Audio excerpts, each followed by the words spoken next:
Hi friends, কেমন আছো সবাই? দ্য কুকিং উইন্ডো চ্যানেলে তোমাদের স্বাগত জানাই। আমরা তো এটাকে চিচিঙ্গা বলি, তোমাদের অঞ্চলে এটাকে কি বলে আমাকে কমেন্টে অবশ্যই জানাবে। আর তোমরা এটাকে কিভাবে রান্না করে খাও সেটাও আমাকে জানাবে। আমরা তো এটাকে পোস্ত দিয়েই করি, তো আমি যেরকমভাবে করি সেটা আমি তোমাদের আজকে দেখাচ্ছি। দেখো, আমি তো আগে এটা ভালো করে ছাড়িয়ে নেব। খুব মোটা করে খোসা ছাড়াবো না, ওপরের পাতলা আস্তরণটা ছাড়িয়ে নিব। এই যে দেখো, ঠিক এইভাবে ছাড়িয়ে তারপরে এটাকে আমি জলে ধুয়ে নিয়েছি। এটা কিন্তু কাটার আগেই ধুতে হয়।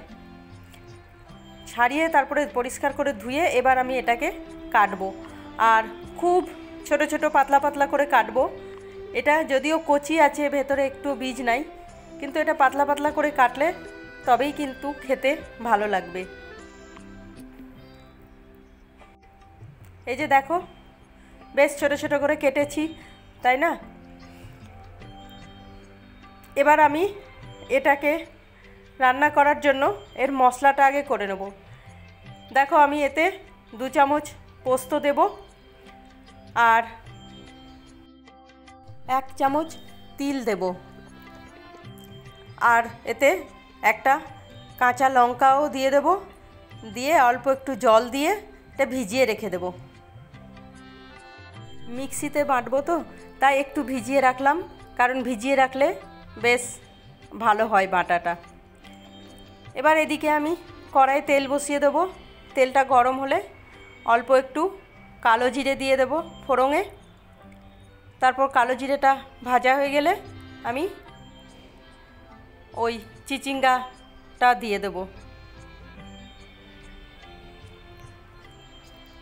এই যে দেখো, পুরো চিচিঙ্গাটা দিয়ে দিলাম। দিয়ে এটাকে অল্প একটু নেড়ে চেড়ে নেব। নিয়ে এখন ঢাকা দিয়ে রেখে দেব। এখনই লবণ হলুদ দেব না, কারণ লবণ দিলেই জল বেরোতে শুরু করবে, তখন ভাজা হবে না। সেই জন্য আগেই অল্প একটু ভেজে ঢাকা দিয়ে এর জলটা একটু শুকিয়ে নেব। এই যে ঢাকা দিয়ে দিলাম। তারপরে একটু পরে দেখো কতটা কমে গেছে, আর এর জলটাও একটু শুকিয়ে গেছে। আরও একটু ভালো করে ভেজে নেব এটা। তারপর এতে আমি লবণ আর একটু হলুদ দিয়ে দেবো। এটাতে খুব বেশি লবণ লাগে না, অল্প করেই লবণটা দিতে হবে, কারণ বেশ মিষ্টি মিষ্টি টেস্ট হয়, তাহলেই খেতে ভাল লাগে। তাই অল্প লবণ আর হলুদ দিয়ে আবারও এটাকে ভালো করে ভেজে নেব। এই সবজিটা কিন্তু তুমি যত ভালো করে ভাজবে এর টেস্টটা ততই ভালো হবে। আর মাঝে মধ্যে একবার করে ঢেকে দেব, তাহলে সেদ্ধও হয়ে যাবে, ভাজাও হবে সেদ্ধও হবে, দুটো একসঙ্গেই হয়ে যাবে। দেখো কতটা কমে গেছে সবজিটা। আর এইভাবেই এখন নেড়ে চেড়ে বেশ কয়েকবার ভাজবো আর ঢাকা দেব।